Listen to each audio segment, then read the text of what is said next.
There are two pots A and B on two banks of a river with line AB makes an angle 60 degree with the river current. U equals to root 17 meter per second.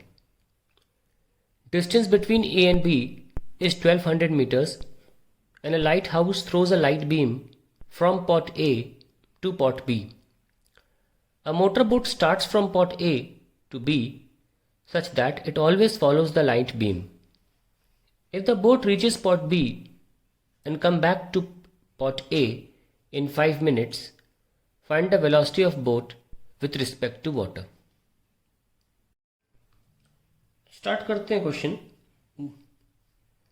हमें दे रखा है कि river है और ए से B line दे रखी है, आप डायग्राम में देख ही सकते हैं। और इस लाइन की जो लेंथ है 1200 मीटर है, एंगल 60 डिग्री है। दोबारा पढ़ लेते हैं एक एक line. There are two ports A and B on two banks of river with line AB making an angle 60 degree with the water current। तो जो वाटर करंट है वो रूट 17 मीटर पर सेकंड के बराबर है। Distance between A and B is 1200 metre and the lighthouse throws a light beam from point A to point B. A motor boat starts from point A from point A to B such that it always follows the light beam. तो हमेशा motor boat इसी line पे रहती है। If the boat reaches point B and comes back to A से B और B से A in 5 minutes find the velocity of boat with respect to water. Let the velocity of boat with respect to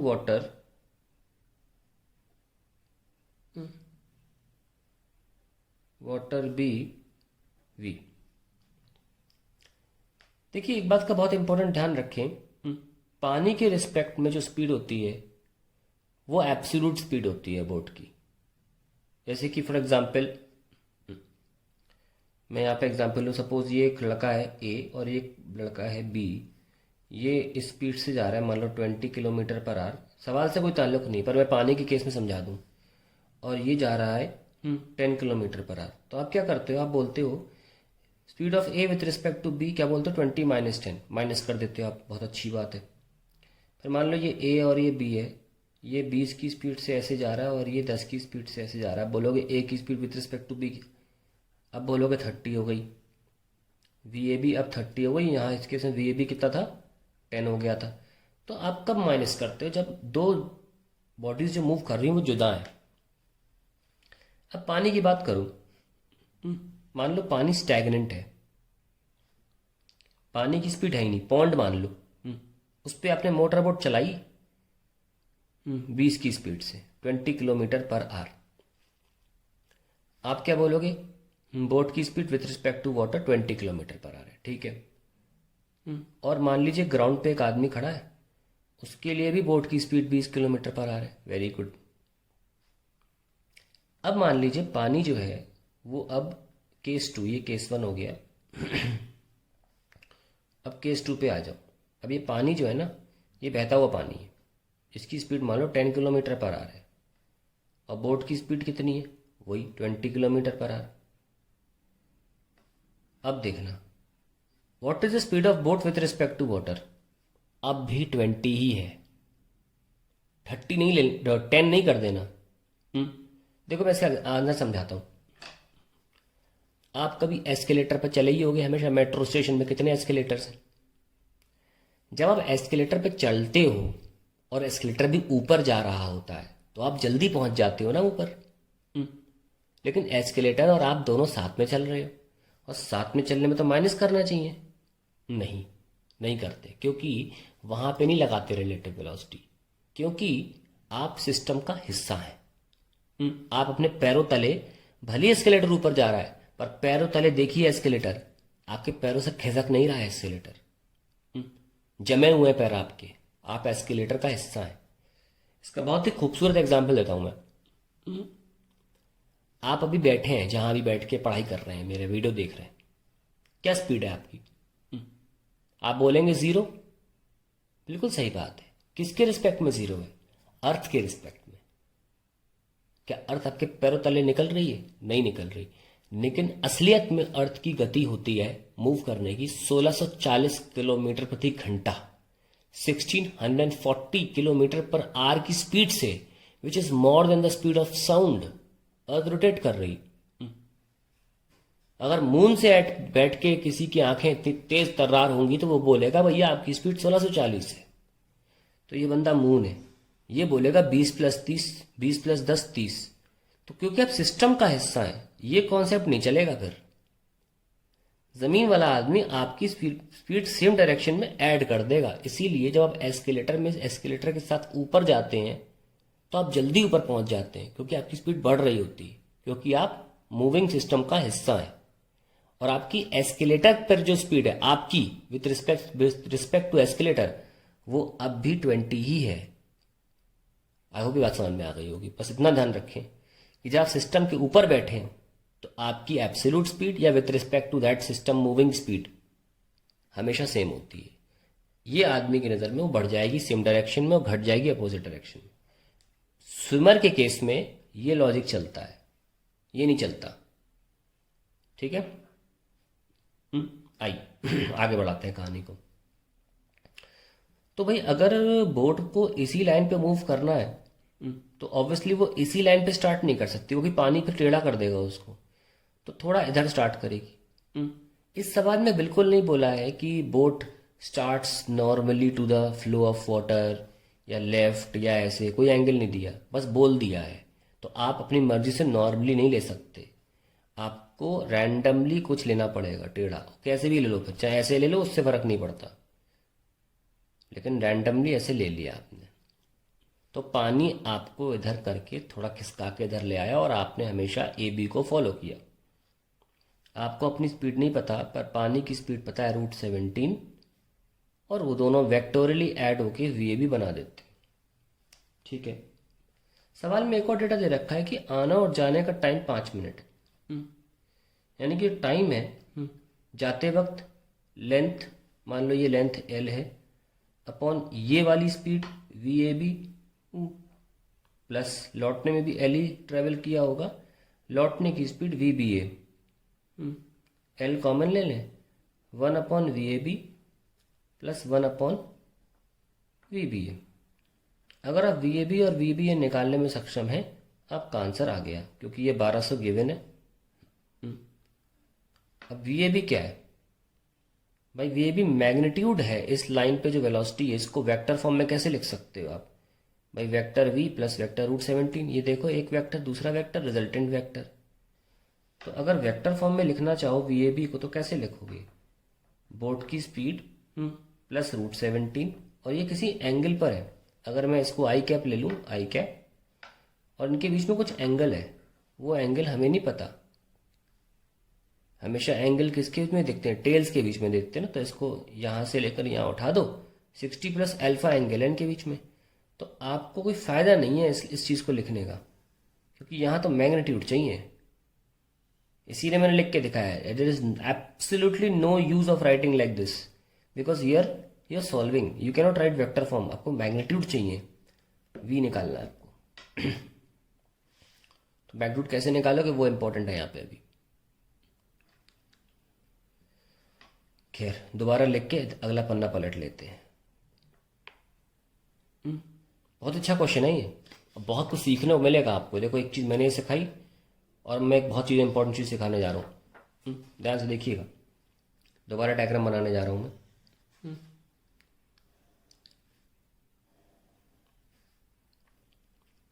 मुझे 15 minute तक लग सकता है अभी इस क्वेश्चन में। अभी हम 9वें मिनट पर हैं। ये बहुत ही इंपॉर्टेंट न्यूमेरिकल है, रिवर्स स्विमर के लिए बहुत कुछ सिखा जाएगा आपको। तो ये 60 डिग्री था, और ये आपकी स्पीड थी, वेक्टर स्पीड आपकी थी, और वेक्टर ने जोड़ के आपको इस एरो पर ले आया। पर आपको इस वेक्टर से कोई फ़ायदा नहीं, आपको ये एरो की लेंथ निकालनी है। v और √17 की मदद से आपको इस एरो की लेंथ निकालनी। कैसे निकालोगे? सारा खेल ज्योमेट्री का है, फिजिक्स खत्म हो गई। गणित आने चाहिए आपको, आप कर लोगे फिर।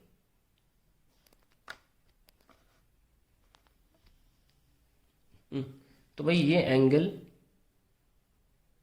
ये लाइन कैसे निकाल सकते, एक परपेंडिकुलर गिरा लो, गिरा लिया, ये 60 है और ये भी 60 है, यस और नो।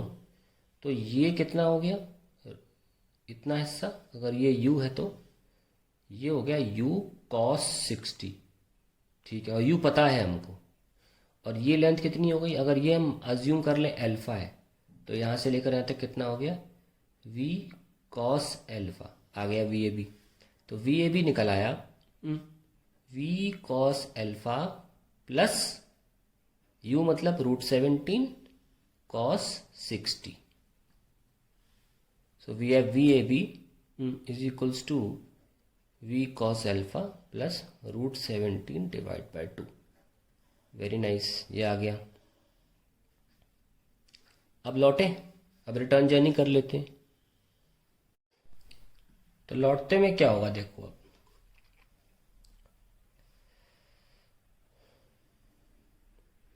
भाई लौटना भी तो उसी रास्ते बी से ए, क्योंकि पानी उतने ही एंगल को ही कम खत्म कर सकता है, तो ये एंगल भी अल्फा ही होगा, है ना। पानी की स्पीड, क्योंकि बोट की स्पीड भी चेंज नहीं हुई है ना, वो तो v ही है। अगर v ही स्पीड को, फिर √17 की स्पीड उतने ही एंगल से क्लोज कर सकती है इस लाइन पर लाने के लिए। तो ये लॉजिक ध्यान रखना कि अल्फा सेम रखना है। ये हमारी वही स्पीड है u वाली, ओके, ये 60 है। और अब हमको VBA निकालें, उल्टा लौट के निकालनी।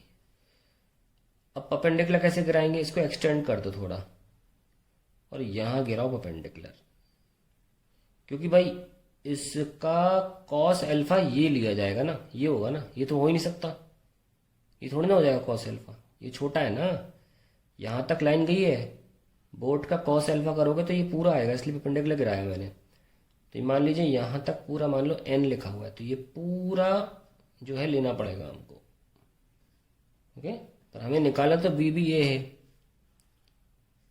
So very simple, VBA will be, देखो ये VBA है इतना सा, यहां से स्टार्ट हो रहा है, यहां से लेकर यहां तक, ये होगा पूरा ले लो, यहां से लेकर यहां तक कितना, VNB है ना, NB, इसमें से ये हिस्सा माइनस कर देना, ये भी 60 डिग्री वर्टिकली अपोजिट, ओके।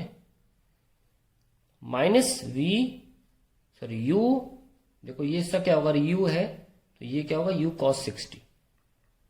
हमने कहा था मैथमेटिक्स का सवाल है, फिजिक्स खत्म हो गई है, हम बस मैथ्स कर रहे हैं, बेसिक आपको ट्रिग्नोमेट्री लगानी है। VNB क्या है, V cos अल्फा है भाई, इस ट्राइंगल में 90 डिग्री है ना, यहां से लेकर यहां तक का क्या होगा, V cos अल्फा माइनस √17/2। लो भाई दोनों आ गए और मैग्नीट्यूड फॉर्म में आ गए।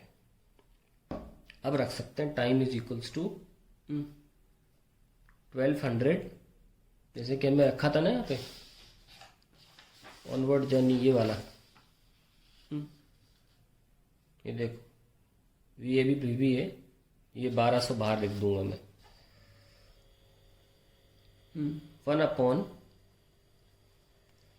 1/VAB, it is V cos alpha plus √17/2 plus upon 1/V cos alpha minus √17/2। ये लीजिए भाई, ये आ गया। सॉल्व करना है बस हमको इसे। अब टाइम को भी लिख लीजिए, बड़ लगे हाथों, टाइम 5 मिनट दे रखा था, तो हो जाएगा 300 seconds upon 1200 is equals to 1/V cos alpha plus √17/2 plus upon minus √17/2। ये हो गया 1/4, एलसीएम ले लो, minus √17/2 plus V cos alpha plus √17/2 whole divide by A plus B, A minus B, V cos square alpha -17/4 आ जाएगा, ये cancel. तो we have 1/4 is equals to 2v cos alpha whole divide by v square cos square alpha -17/4। आइए solve कर लेते हैं इसको। v square cos square alpha -17/4 is equals to 8v cos alpha. Quadratic बना लेते हैं। That will be v square cos square alpha -8v cos alpha -17/4 equal to 0। अब आप v cos अल्फा को z रख लीजिए, तो z square -8z -17/4 equal to 0। अब से सॉल्व कर लेते हैं हम।